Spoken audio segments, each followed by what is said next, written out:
Bom dia, eu tô aqui em São Paulo e fez muito frio de ontem pra hoje. Eu acho que não é nem tão frio assim quanto os paulistas estão acostumados, mas como eu sou carioca, qualquer coisa pra mim é um frio, caramba. Eu boto casaco e tudo. Papai do céu. Mas é isso, como tá saindo um solzinho, tá dando pra começar a curtir, né, tirar o casaco e começar o dia.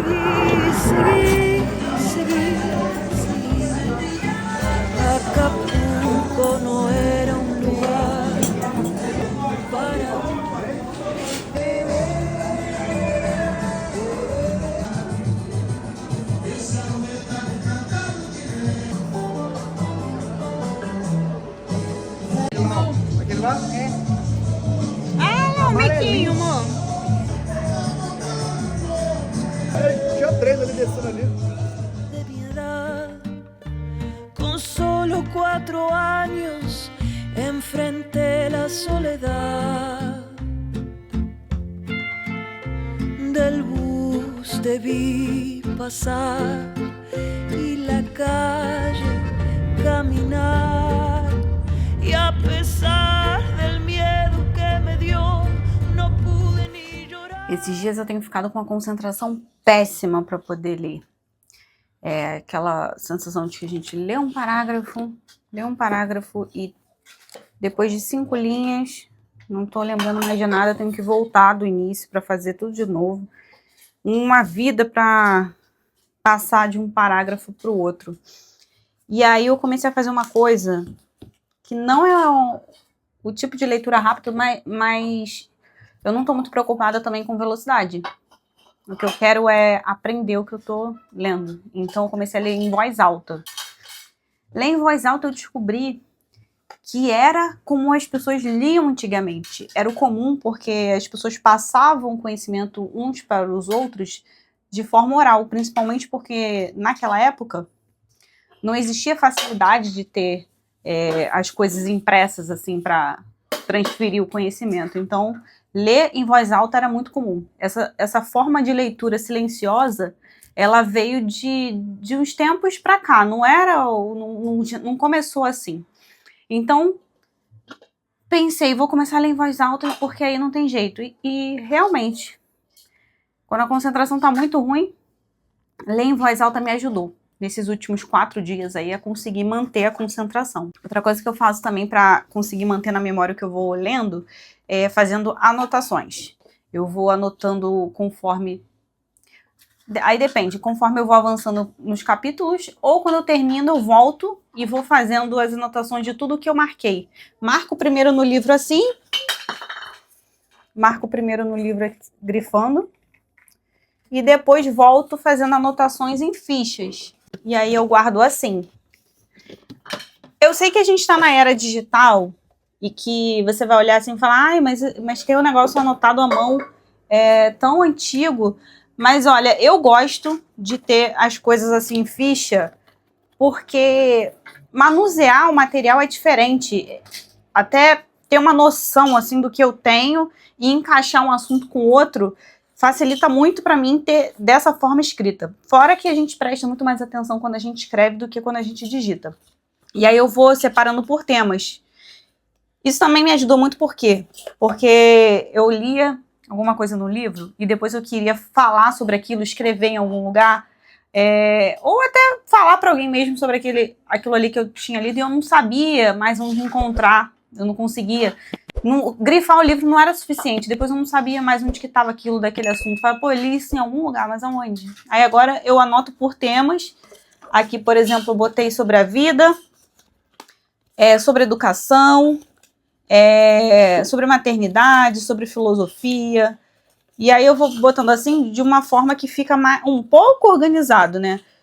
Aqui em cima eu coloco o tema. Aqui em cima eu coloco o tema e aqui embaixo eu coloco o livro da onde eu tirei esse pedaço. Nem sempre eu escrevo do jeito que está no livro. O ideal é você escrever com as suas palavras. Quando não for possível, aí você transcreve o trecho. Se for muita coisa, você pode digitar, imprimir. Eu fiz alguns dessa maneira impresso, ó. Você pode imprimir e colar. E é assim, dessa maneira simples, eu considero simples, mas eficaz, que eu consigo ter a organização de tudo que eu vou lendo e vou acumulando aqui de referência.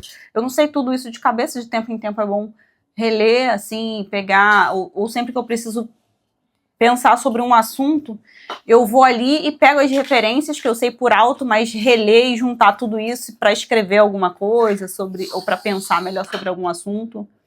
Até porque muito do que a gente lê, você lê de uma maneira num livro e aquele assunto é tratado de uma forma muito parecida em outro. Então você ter aquela referência para você voltar ali e comparar é muito legal. Espero que você consiga aplicar isso de alguma maneira aí na sua leitura, para que você consiga aproveitar mais, né? Porque ler só por ler, só para acumular a quantidade de livros lidos, não adianta muito para a gente que quer aprender, quer colocar isso tudo na vida. Hoje eu estava assistindo um vídeo em que falava sobre ter cultura, mas a cultura de uma forma como cultivar alguma coisa, assim como se faz na agricultura. E a cultura seria uma forma de enriquecer o espírito de uma maneira que a gente se preparasse para alguma coisa que venha acontecer na nossa vida.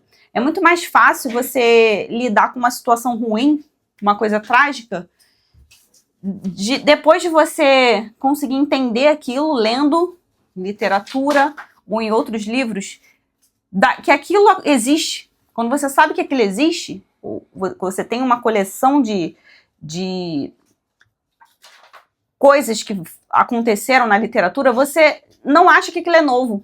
Então, se você passa por aquilo na sua vida, você não fica se sentindo a pessoa mais injustiçada do planeta. Você já viu aquilo acontecer antes e você vai saber lidar muito melhor do que se você não soubesse que aquilo tem possibilidade de acontecer. Coloque isso aí em prática e me diz se você tem usado alguma outra coisa aí que ajuda você a ler melhor, a se concentrar mais ou a lembrar do que você vem lendo.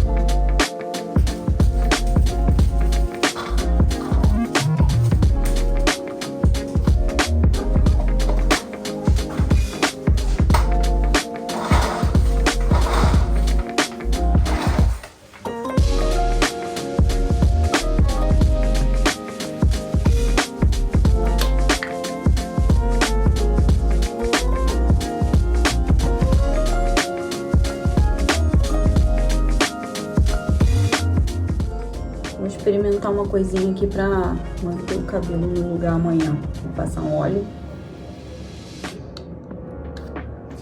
Que a dificuldade é manter essa partezinha aqui intacta, né? Porque até que o restante fica legal. Mas isso aqui, tudo pra cima de manhã. Então vou passar um óleo, vou trançar ele antes de colocar o cetim pra ver se amanhece legal amanhã.